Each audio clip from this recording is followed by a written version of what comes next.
Letty, are you ready to learn something today? Are you ready to learn something? Yeah? Ready for some radformation?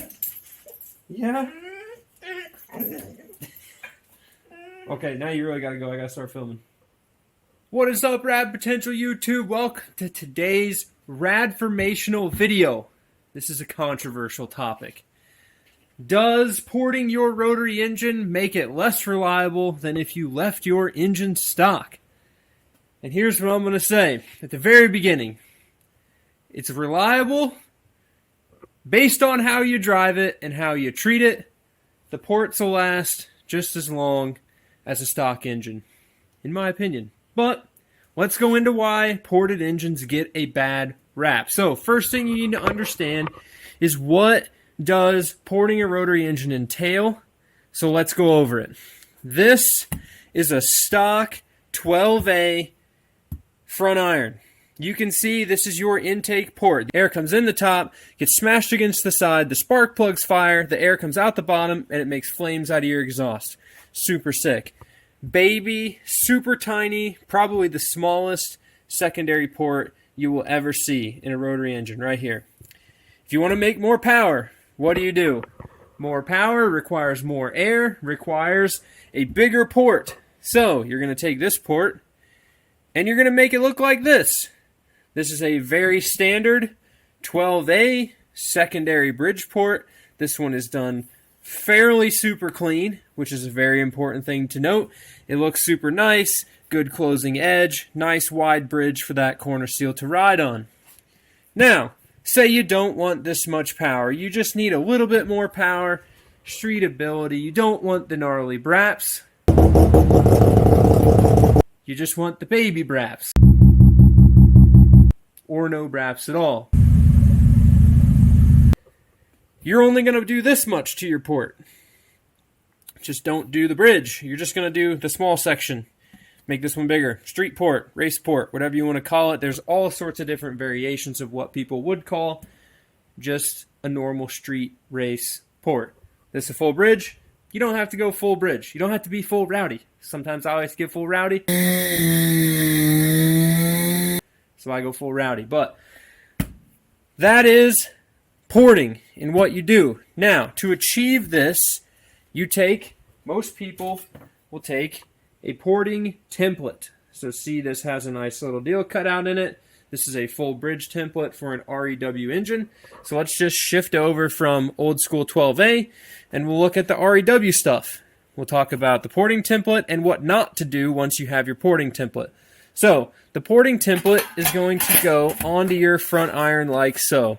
You can see it lines up with the dowel hole at the bottom right, the dowel hole at the top left.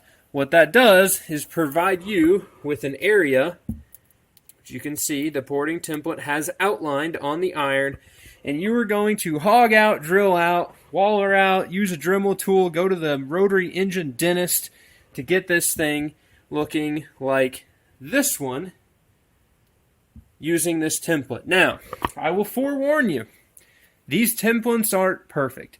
If you port it exactly to the template, you could run into some issues. I don't remember what brand this one is, but I personally don't like how close this BridgePort gets to the coolant jacket. So I don't port all the way back. I just scoot the BridgePort in and kind of trace it. So do with that information what you will, but know that porting is largely up to the person porting it, and the templates are generally fairly safe. So this is an REW template. I've got another one here for a 6-port. You can see most of the time a full BridgePort template will include the street port side, which is as if you just didn't drill the holes for the bridge. Just do the small bit. Easy peasy. So that's the porting template.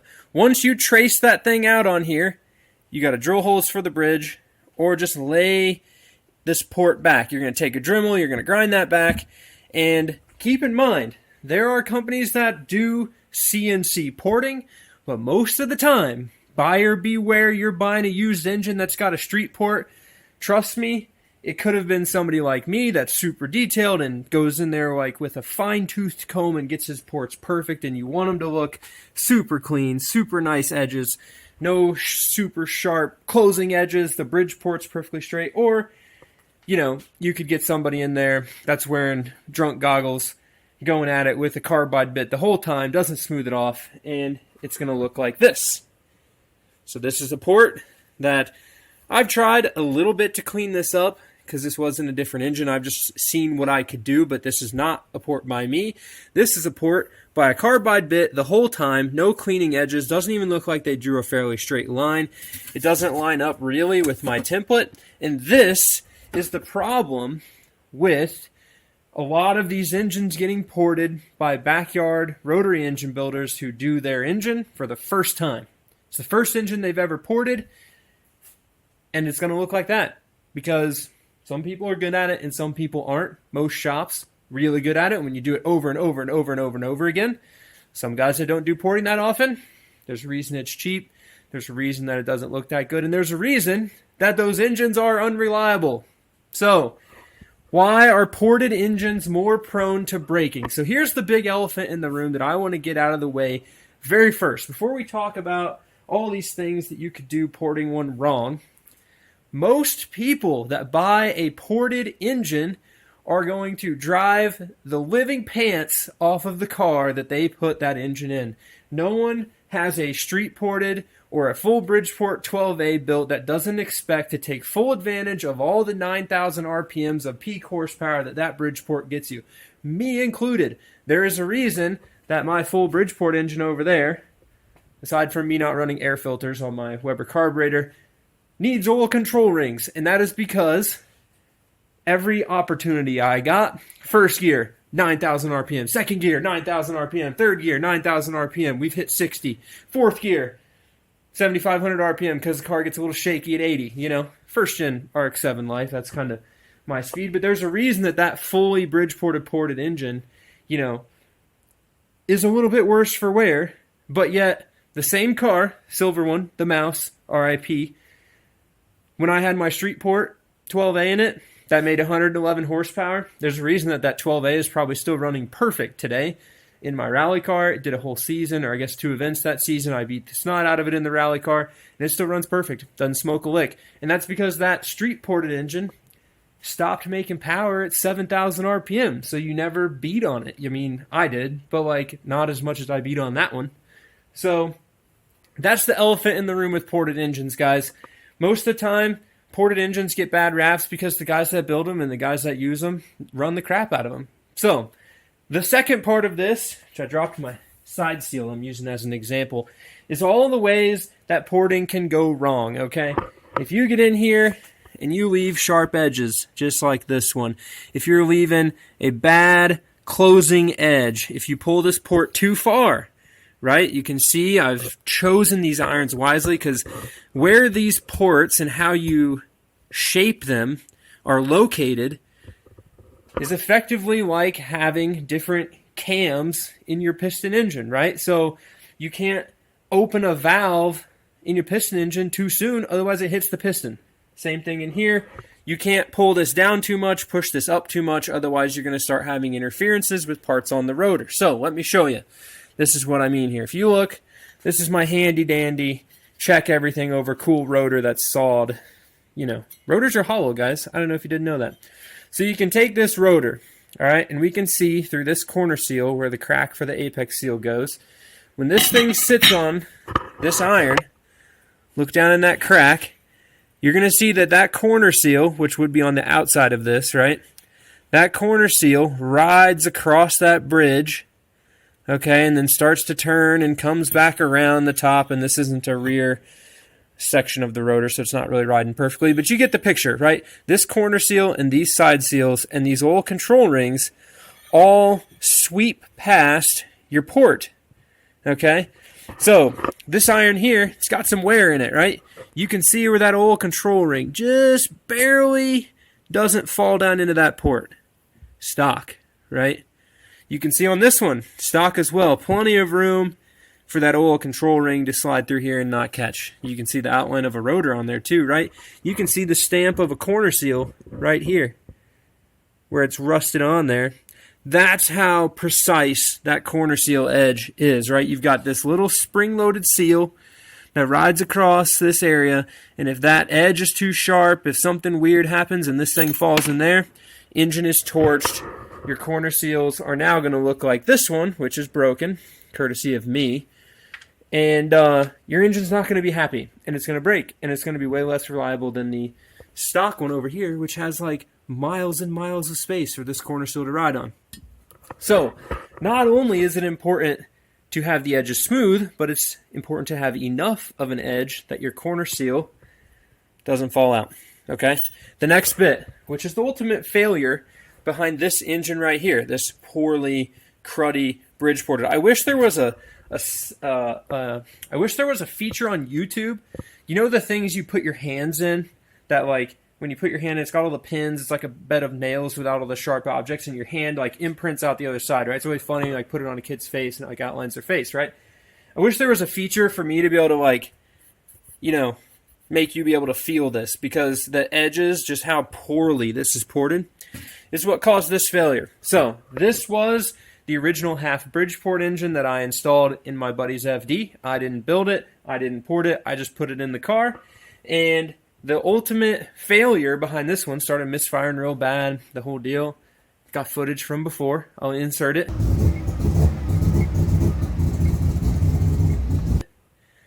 Was a broken side seal. So if you can see, it looks like a small rodent took a bite out of the edge of that. You know, like a mouse got in there and chewed on some wiring. So this side seal, right, fits in the groove of the rotor, just like this. The edge of that side seal is going to sweep across the port, just like this. As this thing comes flying across here, you can see it's going to sweep across the edge of that big intake port. It's not quite going to go all the way out on the bridge, but it'll be close to it. And the edge of this side seal, which I think you can see the marks in this here rotor, where it caught and jacked it up. You can see a witness mark there, unless that's just poor Dremel handiwork. But the side seal caught the edge, broke the side seal, parts played ping pong, the engine effectively torched. And that's all because of this port. It's all because somebody did this. If somebody had simply not ported it, left it stock, good edges, stock port, CNC magic, we'd have never had this failure. Sure, the car wouldn't have sounded like a bad mamma jamma of a race car at a stoplight. You know, this whole BridgePort deal sounds crisp. But it broke. And we got to put a new engine in it. Or I did. I took a stock port engine and put it in there, put it back together. And that car's still running great.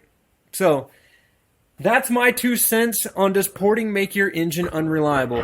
100% in my head, if you do this right, if you drill the holes, you port it, you get your edges perfect, you set up your tolerances on your rotor perfect, everything is great. Your parts aren't going to fall out.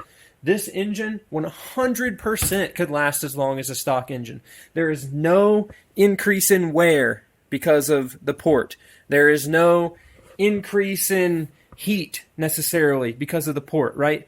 Extra heat, extra wear is going to come from horsepower you're running with your turbo. You're turning extra RPM. Because of the port, allows you to make more power. You're cramming more boost into this thing because more port, more power. You're running more timing, more heat. I'm probably running in circles, but all of those things are secondary to the fact that this port doesn't actually make it break. The port made you change a whole bunch of other stuff that then made it break, right? So maybe it is the port's fault.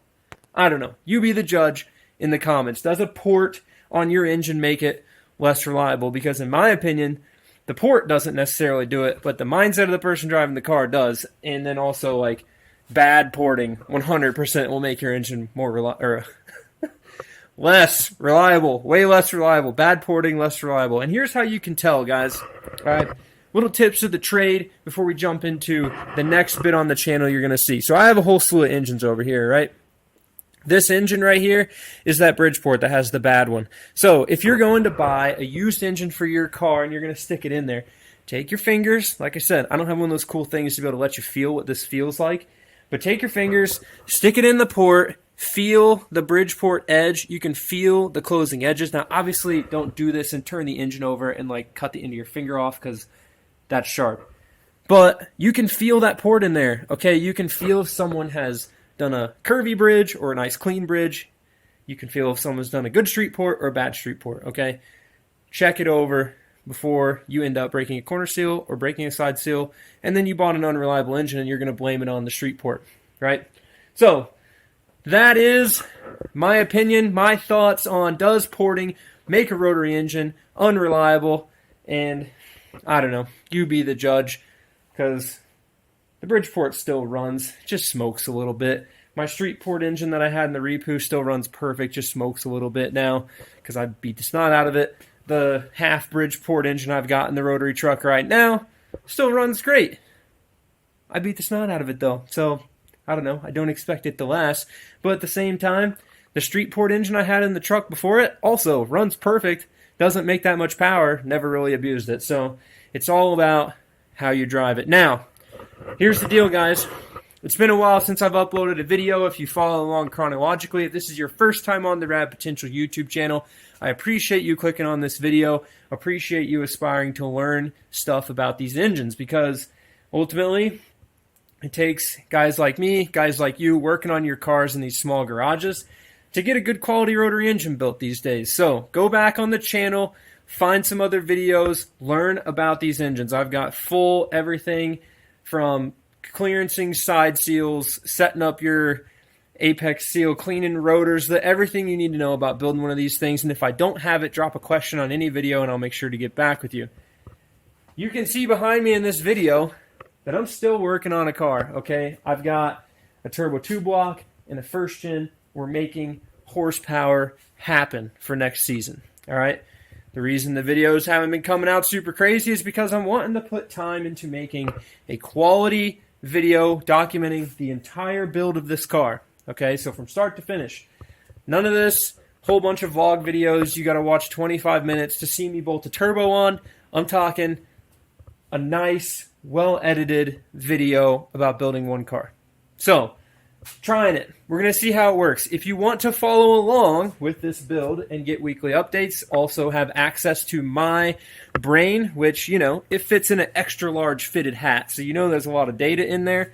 Is that go on Patreon/Rad Potential. On Patreon, if you're a member on there, you have the Rad Future, Rad Solutions. You have access to me, okay? If you comment, if you ask questions, I will reply to your questions. I will make you a video specifically answering your questions on Patreon, and you get access to seeing what's going on in the shop on a daily, weekly basis. Like 2 times a week, I put videos up on there.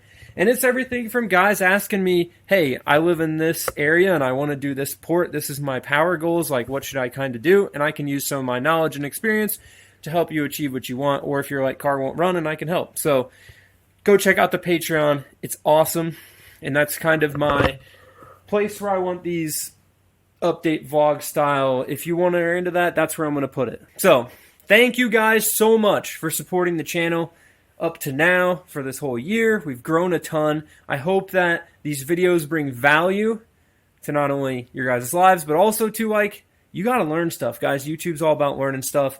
These cars are all about sharing the knowledge with the people around you, having a good experience, and I hope that this channel is kind of giving you some info, inspiring you to maybe try it yourself, inspiring you to build your own car, and you learn something along the way. So thank you guys so much for the support. Thank you guys so much for watching. We'll see you guys in the next one. Keep it rad. Peace. Let's find this dog. Can you hear?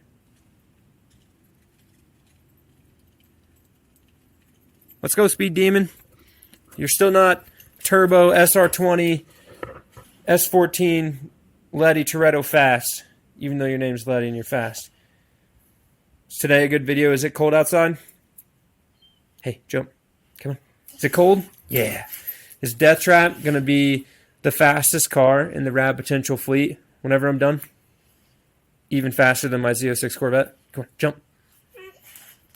Oh, just barely. I think this thing at 400 horsepower will give that old Corvette a run for its money. Peace, guys.